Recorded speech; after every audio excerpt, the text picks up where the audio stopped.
State of Texas versus Katherine Welch. Ma'am, are you Katherine Welch? Yes, Your Honor. And Ms. Welch is here with her attorney, Mr. Gertz. State's attorney is present. Ms. Welch was previously in court, entered a plea of guilty to driving while intoxicated third or more, as well as a prior offense. All right, pause right here. This is already serious. DWI third or more in Texas isn't a slap on the wrist, we're talking felony territory. No plea deal on punishment means the judge has full discretion. That's a high-risk roll of the dice. Which made it a second-degree felony offense. There was no agreement with regard to punishment. I have received the pre-sentence report, and has everyone had an opportunity to review that report? We have, Judge. I have, Your Honor. Are there any additions or corrections to that report? Not from the state, other than I want to acknowledge I have received Mr. Gertz's sentencing memorandum. I'm going to get to that too in just a second. Any additions or corrections? Aside from the one comment that I make in the sentencing memoranda about a comment that she made about rehabilitation, I think it's more of a clarification, so I'm happy to touch on that. But other than that, we don't have any additions or corrections. Okay. And Ms. Smallfino has already stated, as well as I received the sentencing memorandum at 5:47 p.m. yesterday. Going to point that out for the record. The Harris County judge got her sentencing memoranda at midnight, so. Well, it was reviewed quite early this morning, but I did. Notice the judge calling out the late sentencing memo? That's subtle, but important. Judges care about professionalism. Last-minute filings don't help your credibility, especially when you're asking for mercy. Review it. Ms. Smallfino, you've had time to review it as well? Same, Your Honor. Okay. Other than that, I think you all should have a couple, there's only a few, but there were some jail incident reports that should have been provided to counsel. Did you both receive those as well? Yes, Judge. I did. Okay. Is everyone ready to proceed with sentencing then? Yes, Judge. Yes. All right. Mr. Gertz, do you have witnesses? I'm not going to call any live witnesses unless the court requires it. When we have a person present from the Dream Center, if the court wants to inquire about that, I would essentially let her come up and talk if you want to have that conversation. But Okay. I think, our focus here is going to be on the topics that we talk about or write about in the sentencing memo. And, just sort of allowing, if the court decides to do what we're asking you to do, we are open and welcome to whatever the court requires of her Sure. to enter and successfully complete. We just wanted you to have that option on the table as well. That Okay. is an option that doesn't cost the court anything. Right. The state anything. And for the record, I'm aware of the Dream Center and their program and what they do. And so if I have any specific questions, if we get to something where I would need that, then I appreciate them being here and I'll ask those questions.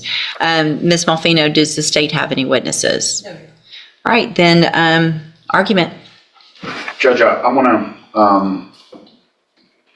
I recognize this is a unique case and a unique ask that we're making here. This is not something small that we're asking the court for. I have sort of personally taken Katherine on over the last 3+ years, I guess almost 4 years, as a project for me, if that makes any sense. And what I mean by that is, I really wanted to put to the test, could this person do everything that I asked her to do to at least get her an opportunity to be here in front of you asking what we're asking for? She exceeded my expectations by doing the 90-day inpatient rehabilitation. This is the defense's emotional core. Rehab, trauma, mental health, they're building a rehabilitation over punishment argument. Question for you, should past success in treatment outweigh a long criminal history?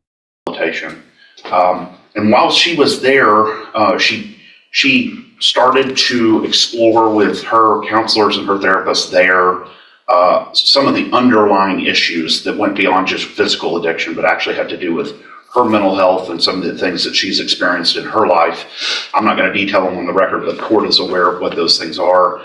Incredibly traumatic events that I think she had repressed and had never really addressed and explored. And so those counselors recommended not just aftercare, but a specific outpatient program to address some of the trauma issues that she's had She went and checked into that program, stayed for basically a year, and again, did everything we asked her to do.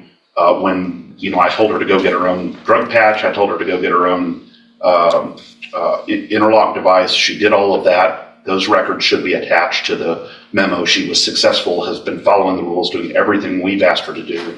Had been going to AA, had gotten a counselor, actually reached out and befriended the director of the Dream Center to try to figure out what she can do next to sort of commit herself to her sobriety and to fixing the mental health issues that I think stem from the challenges that she faced as a young person.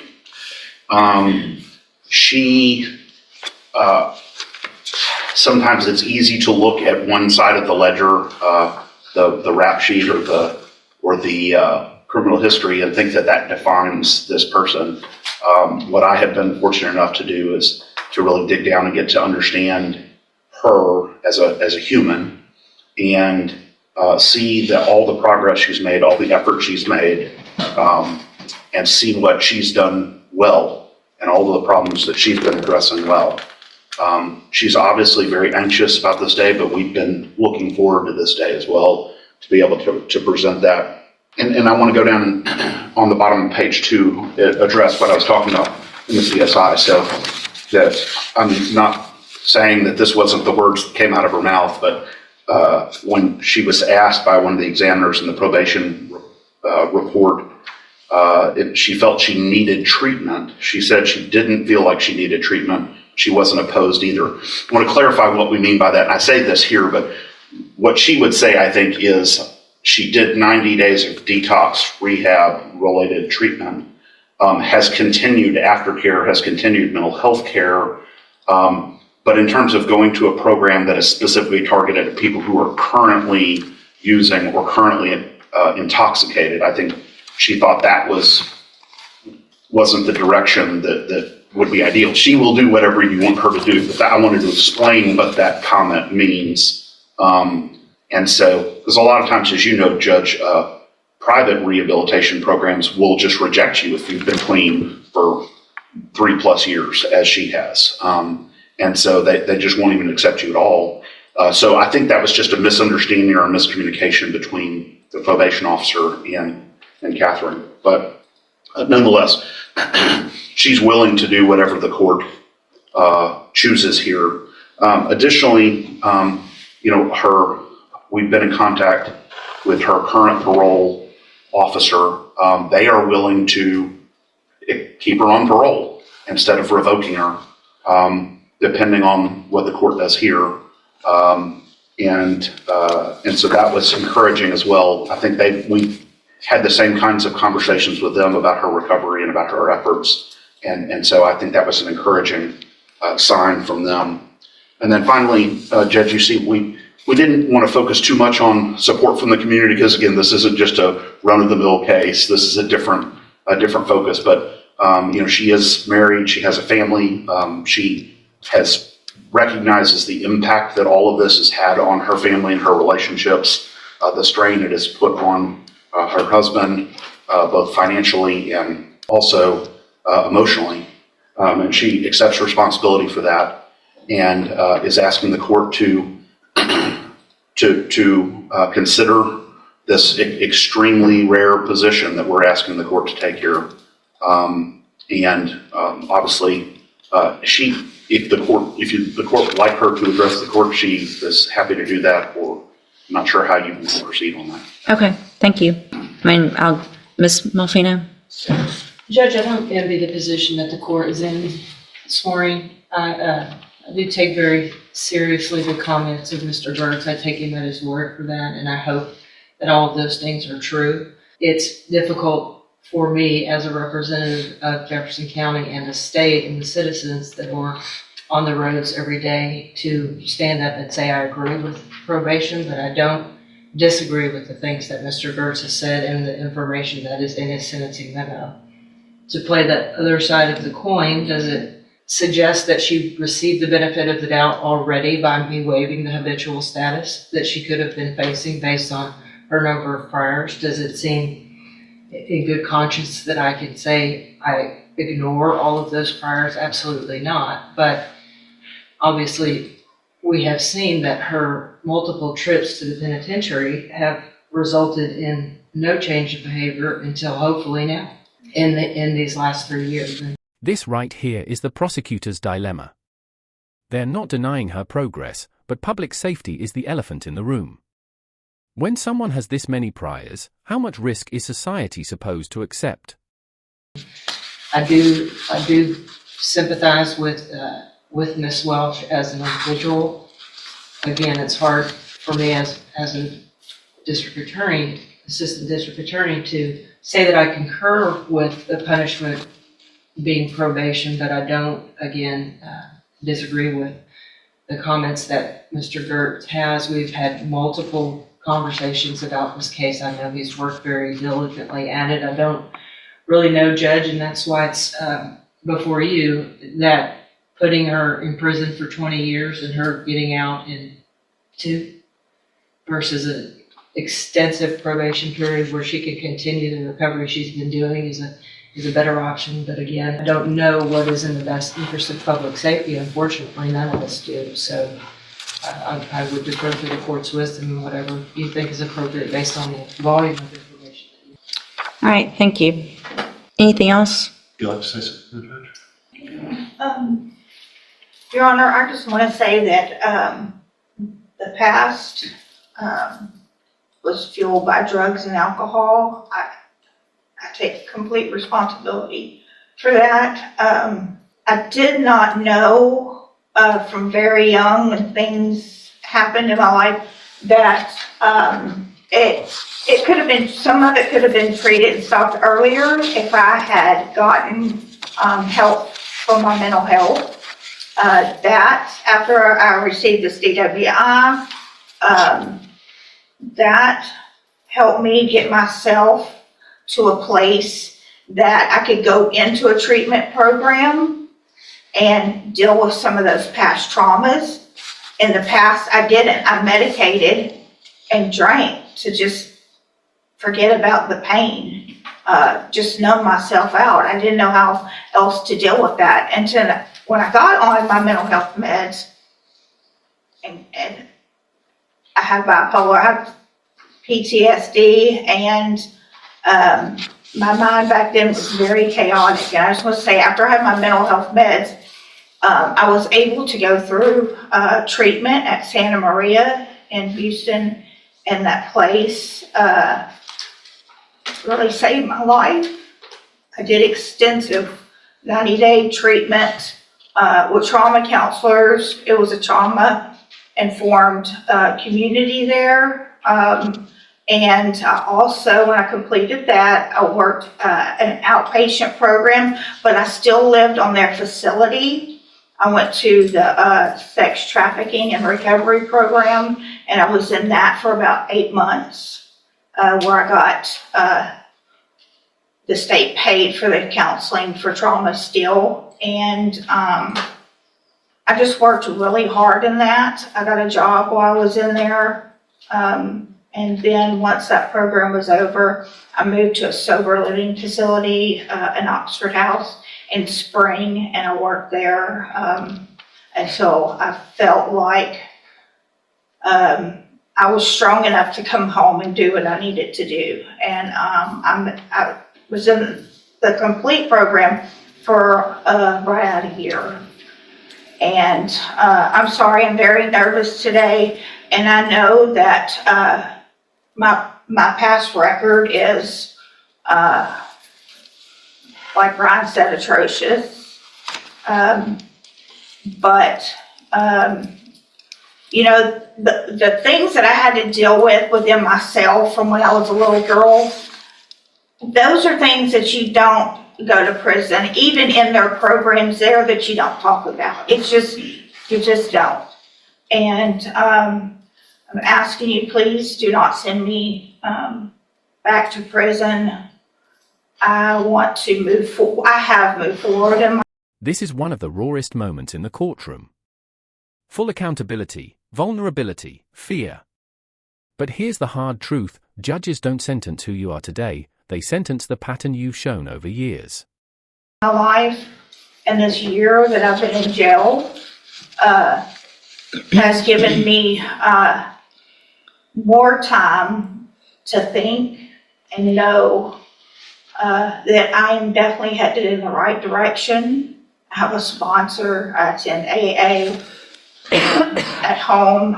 I had moved on with my life as far as I could with my sobriety. I mean, I knew this charge was out there. And I think I made some really good choices with my Mid-County AA friends. They've helped me a lot, and I am open to anything. I will abide by all the rules and do anything that's asked of me. And I think, I know now that I'm responsible and capable of taking care of my business and my life. Thank you. So, Ms. Welch, Ms. Malfino probably said it yet best, and I get this often, and they don't envy my position, and this is the worst part of my job. But I worked hard to get here, and it's my job. Part of my job, it's several things, and it's to look at, obviously defendants and giving chances and things like that, but it also is about making our community safe. And I have to look back, this is your 10th DWI.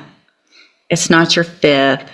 It's not your 8th. It's the 10th. And while I understand the trauma that you went through, that you've been to safe P3 times, you've been given opportunities on probation where they were revoked. You've had opportunities while you were on parole to do what you have done now. And while I appreciate what you've done, and I think that's great, and my goal isn't to stop any improvement, but I can't, in my opinion, in good faith, go home tonight, look myself in the mirror and say I gave somebody on their 10th DWI, that your last sentence was for 15 years in prison.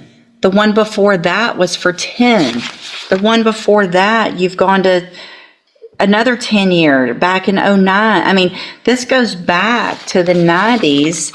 You got a 10-year sentence in 2011. While you're on parole for that one, you get another one. So they give you 15 years and you get out and you're on parole and you do it again. The fact is, we're just lucky that you haven't killed someone in our community 9 times over, being given opportunities. I just can't do it. I'm going to find that you entered your plea of guilty freely and voluntarily. I'm going to find and your plea of true to the prior offense. I'm going to find sufficient evidence to find you guilty, and at this time find you guilty of driving while intoxicated. I'm going to sentence you to a term of 18 years in the institutional division of the Texas. And that's the hammer. 18 years. The judge isn't angry, he's resigned. 10 DWIs changes everything. Comment below, did the judge make the right call, or should rehabilitation have won here? Texas Department of Corrections. You will receive credit on that sentence for any time that you've been in custody that the law gives you the right to receive. You're going to be handed a trial court certification that shows this was not, well, I guess there was an agreement because the waiver of the enhancement, which could have been a 25 to life, as Mr. Gertz said. So I'm going to hand you the certification that shows this was an agreement. You've waived your right to appeal. I'm also handing you a written admonishment regarding your ineligibility to possess a firearm or ammunition. Possession, because of the judgment entered against you, you're ineligible under Texas law to possess a firearm or ammunition. Possession of a firearm or ammunition could lead to charges against you. You should read the written admonishment I provide you. If you have any questions about that, you can talk to Mr. Gertz. And Ms. Welch, I take no pleasure in this. This is extremely difficult for me. I understand to some extent addiction, and I understand that you are on a better path. However, There have been plenty of opportunities in the past where you were on a better path and you got back out and you got back on our roads again. And so, good luck to you, ma'am. Thank you, Mr. Gertz and Ms. Malfino. Court will be adjourned.